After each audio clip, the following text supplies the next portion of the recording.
बहुत समय पहले पहाड़ियों के बीच बसे नयनपुर नामक गांव में एक गरीब किसान गोपाल अपनी बेटी रूपा के साथ रहता था। गोपाल के पास जमीन थोड़ी थी, लेकिन मेहनती बहुत था। वो रोज सब्जियां उगाता और बाजार में बेचता। रूपा भी रोज खेतों में मदद करती थी। एक साल बारिश बहुत कम हुई और खेत सूख गए।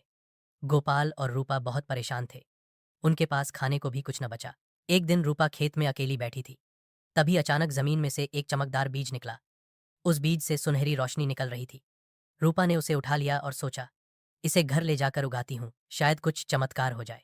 रूपा ने वो बीज अपने आंगन में बो दिया। अगले ही दिन सुबह जब वह बाहर निकली तो वहां एक विशाल कद्दू उग चुका था। वो इतना बड़ा था कि गोपाल और रूपा उसे देखकर हैरान रह गए। कद्दू धीरे धीरे और बड़ा होता गया। एक हफ्ते में वो किसी छोटे घर जितना बड़ा हो गया। एक शाम जब रूपा ने कद्दू को छुआ तो उसमें से एक मधुर सी आवाज आई, रूपा, अंदर आओ, तुम्हारे लिए कुछ खास है। रूपा घबरा गई, लेकिन उसकी जिज्ञासा बढ़ गई। उसने कद्दू पर हाथ रखा और अचानक कद्दू का एक हिस्सा खुल गया जैसे दरवाजा। अंदर झांकने पर वह दंग रह गई। कद्दू के भीतर एक भव्य महल बना हुआ था, जिसमें सोने की दीवारें, चमचमाते झूमर और फूलों की खुशबू से भरे बाग थे। रूपा जैसे ही अंदर गई, सब कुछ रोशन हो गया। एक जादुई गाय उसके पास आई और बोली, रूपा, यह महल तुम्हारी मेहनत और सच्चे दिल का इनाम है। तुम जब चाहो इसे छोटा कर सकती हो और जब चाहो इसमें रह सकती हो, लेकिन याद रखो, इसका उपयोग सिर्फ अच्छे कामों के लिए करना। रूपा खुशी से झूम उठी।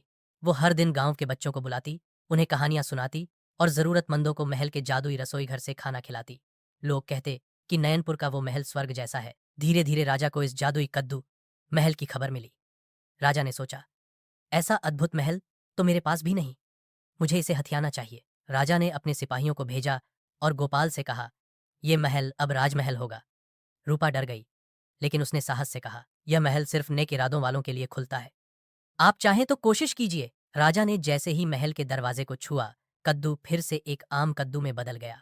सिपाही और राजा हैरान रह गए। गाय फिर से प्रकट हुई और बोली, स्वार्थ और लालच वाले कभी इस जादू को नहीं समझ सकते। राजा शर्मिंदा हुआ और माफी मांगकर लौट गया। अब गांव के लोग रोज रूपा के पास आते। वो महल फिर से उगता और सब उसमें त्योहारों की तरह आनंद मनाते। गोपाल और रूपा गरीब नहीं रहे, लेकिन उन्होंने कभी घमंड नहीं किया। वे अब भी सबकी मदद करते और जादुई कद्दू का महल सच्चे दिलों के लिए ही खुलता। सीख, जादू सिर्फ चमत्कारों में नहीं, बल्कि सच्चाई, मेहनत और नेक दिल में छिपा होता है।